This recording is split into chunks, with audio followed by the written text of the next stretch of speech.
को दिखा रहे हैं प्रधानमंत्री नरेंद्र मोदी करगिल द्रास पहुंच चुके हैं और ये लाइव तस्वीरें आप देख रहे हैं अपनी टीवी स्क्रीन पर।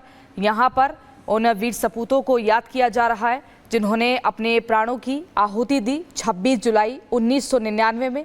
और आज आपको बता दें पीएम मोदी जो है उन परिवारों से भी मुलाकात करेंगे। ये तस्वीरें हम आपको लगातार दिखा रहे हैं। आज 25वीं वर्षगांठ हो चुकी है और जब इस दिन को हम याद करते हैं तो याद आता है कि कैसे भारतीय सेना के जवानों ने टाइगर हिल पर तिरंगा फहराकर करगिल वॉर में पाकिस्तान को हराया था। यहाँ पर देखिए प्रधानमंत्री नरेंद्र मोदी यहाँ देखिए श्रद्धांजलि देते हुए और कश्मीर से लेकर कन्याकुमारी तक आज जय हिंद की गूंज सुनाई दे रही है। करगिल युद्ध स्मारक पर पीएम मोदी पहुंच चुके हैं और इसी दिन का इंतजार इसी क्षण का किया जा रहा था कि पीएम मोदी वहां पर पहुंचेंगे। आज एक बड़ी सौगात भी यहां के लोगों को देंगे।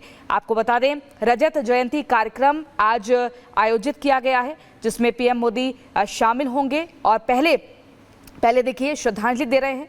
आपको बता दें पीएम मोदी जो है 1999 की जंग के नायकों को श्रद्धांजलि दे रहे हैं। इन तस्वीरों में आप देख रहे हैं उनके परिजनों से भी मुलाकात करेंगे।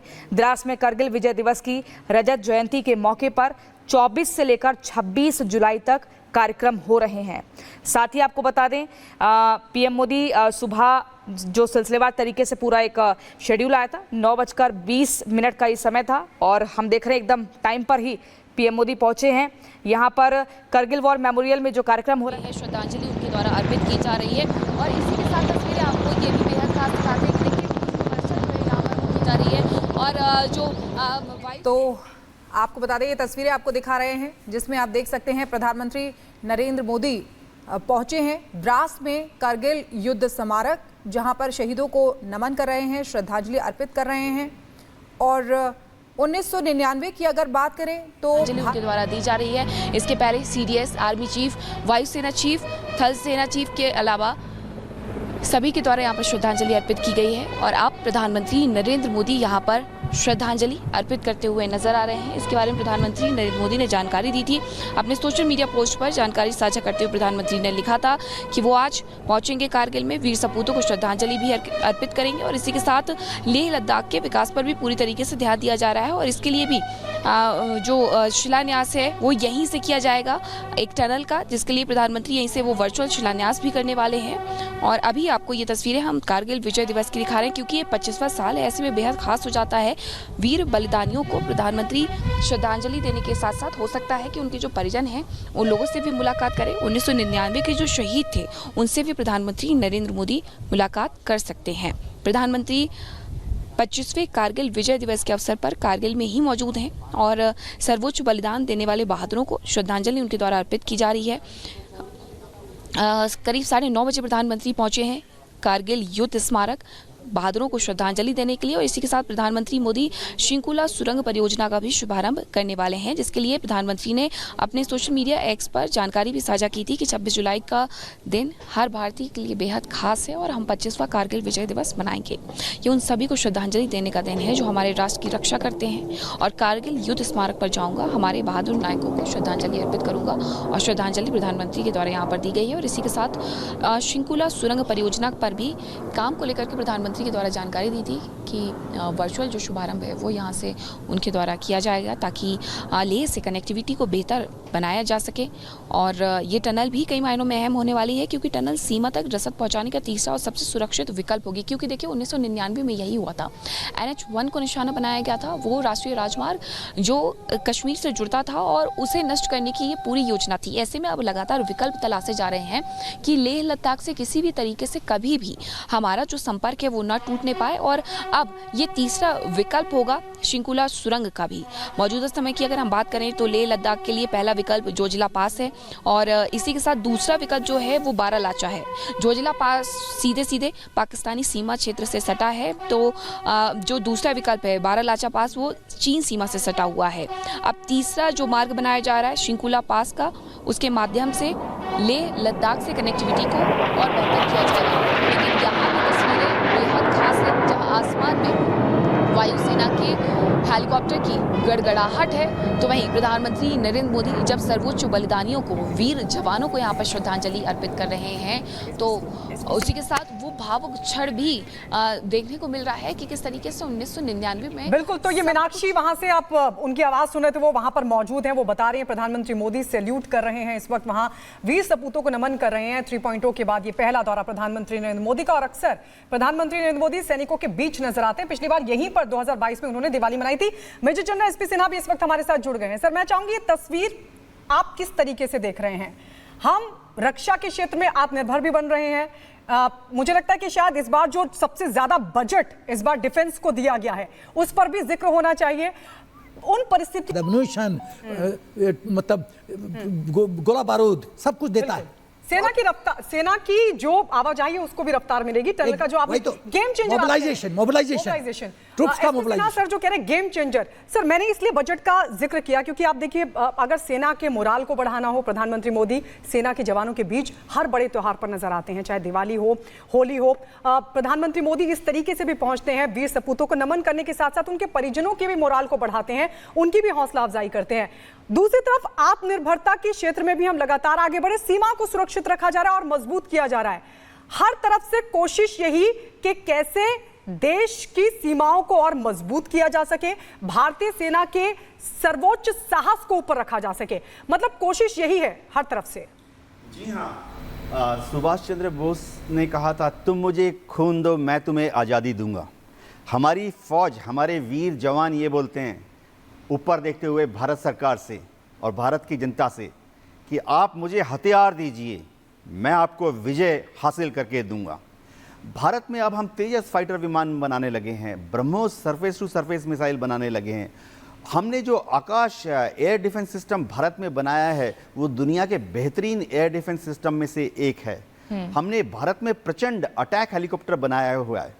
अटैक हेलीकॉप्टर प्रचंड, मैं खुद जाके उसका डेमोन्स्ट्रेशन देखा। इंडियन एयरफोर्स के जो सर अभी ये जो वहां पर जो तस्वीरें आ रही हैं, मुझे लगता है एक बार अगर आप वो देखकर बता पाएं कि इस वक्त, क्योंकि देखिए किस तरीके से प्रधानमंत्री नरेंद्र मोदी इस वक्त वहां बातचीत भी कर रहे हैं, वहां जो दुर्गम परिस्थितियां हैं उसको भी देख रहे हैं, समझ भी रहे हैं, हालांकि पहले भी वो वहां पर जा चुके हैं। जी हाँ, हमने देखा कि मोदी जी गए, उन्होंने सफ़ेद रंग के श्रद्धा सुमन देश के वीर शहीदों को अर्पित किए। सफ़ेद रंग की एक भावना क्या है? भावना ये है कि मैं तुम्हें याद करता हूँ, तुम्हारी मधुर स्मृति पूरे देश को याद है, देश कभी तुम्हारे परिवार को भूलेगा नहीं। जो शहीद होता है उसको सिर्फ एक ही चीज जरूरत पड़ती है कि जिस दिन वो शहीद हो जाएगा। और ये जो तस्वीर है सर, ये जो तस्वीर है, ये सभी शहीदों के मुझे लगता है शायद नाम उकेरे गए हैं वहां पर। जी हाँ, आप जो पीछे प्लेकार्ड्स लगे हैं, स्टोन्स लगे हैं, हर शहीद का नाम वहाँ लिखा हुआ है, उसकी पलटन का नाम लिखा हुआ है।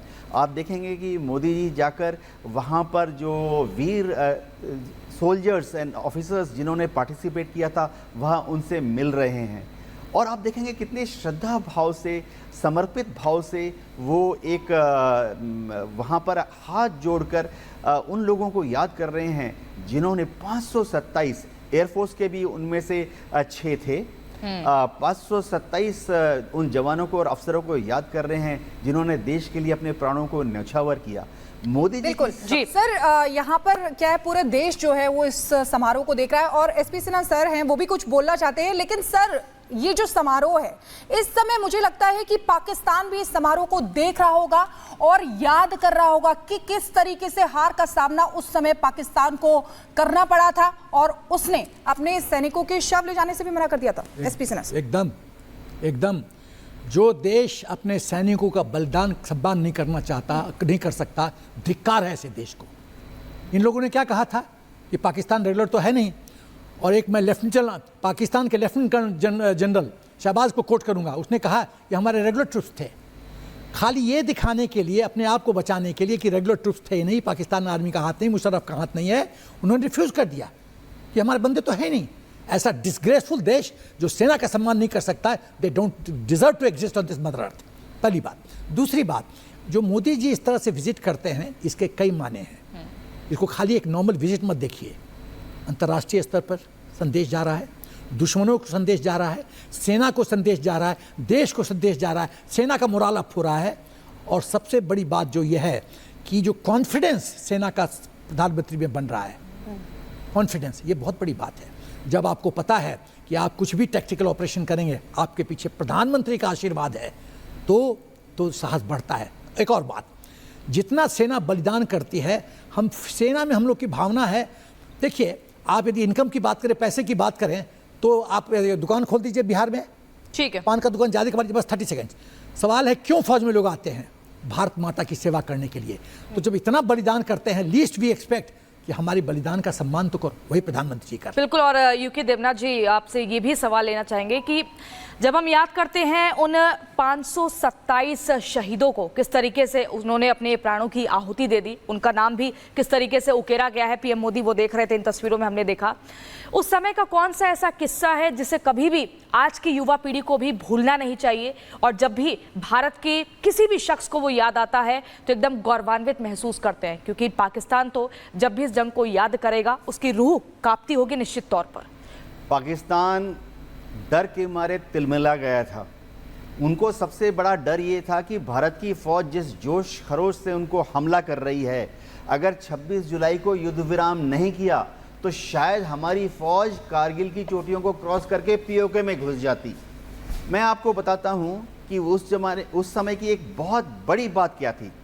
हर जवान जो वहां जाता था वो देखता था कि ये तो मेरी मातृभूमि है, मैंने माँ का दूध पिया है, भारत माँ को आज दिखा दूंगा कि मैंने माँ का दूध पिया है, अपनी पलटन की इज्जत रखूंगा, अपने दोस्तों को, भाइयों को, बहनों को, मेरी छोटी बहन जो दूर से देख रही है, मेरी चिट्ठियां पढ़ रही हैं, मैं दिखा दूंगा कि जब देश के लिए प्राण न्यौछावर करने की बात आती है तो मैं पीछे नहीं हटूंगा।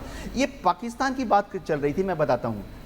हो क्या रहा था कि उनके जो मुजाहिद थे या नॉर्दर्न लाइट इन्फेंट्री के जो उनके जवान थे, वो 4-4, 5-5 की झुंड में थे, लेकिन वो ऊंचाई पर थे। उनको दूर से ही नजर आ जाता था कि जब हमारी ट्रुप्स पहाड़, एक जिद ये भी थी कि टाइगर हिल पे झंडा फहराना है। जी हाँ, किसी भी बटालियन के लिए, पलटन के लिए जो ऑब्जेक्टिव है उस पे अपनी ठीक है। Group captain U K Devnath sir, बहुत धन्यवाद। इन तस्वीरों के साथ अपने दर्शकों को हम छोड़े जाएंगे। एसपी सिन्हा साहब, आपका भी बहुत बहुत शुक्रिया। तो करगिल से प्रधानमंत्री नरेंद्र मोदी को अब लाइव देख रहे हैं। वीर सपूतों को नमन करने के लिए वहां पर पहुंचे हुए हैं प्रधानमंत्री नरेंद्र मोदी, और साथ ही आपको ये भी बता दें, परिजनों से भी वो शहीदों के परिजनों से भी मुलाकात करेंगे, और दुनिया की सबसे बड़ी टनल का वर्चुअली निर्माण की नींव भी रखेंगे। इस छोटे से ब्रेक के बाद फौरन लौट रहे हैं तस्वीरों के साथ।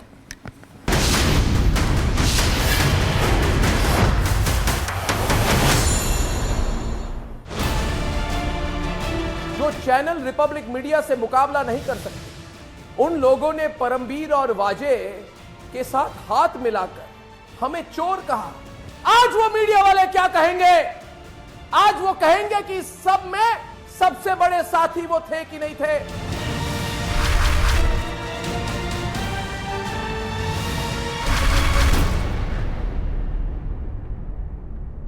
जी से भेरूंगा तो ये इशू ये खत्म हो जाएगा। मुझे आश्चर्य है कि देश तोड़ने की बात करने वाला एक व्यक्ति जो सरेआम कहता है कि हम खालिस्तान समर्थक है, हम पंजाब को अलग करेंगे, उसके लिए उसने हिंसा तक किया है, उसका समर्थन एक सांसद संविधान के तहत शपथ लेने वाला कर रहा है, और हमारे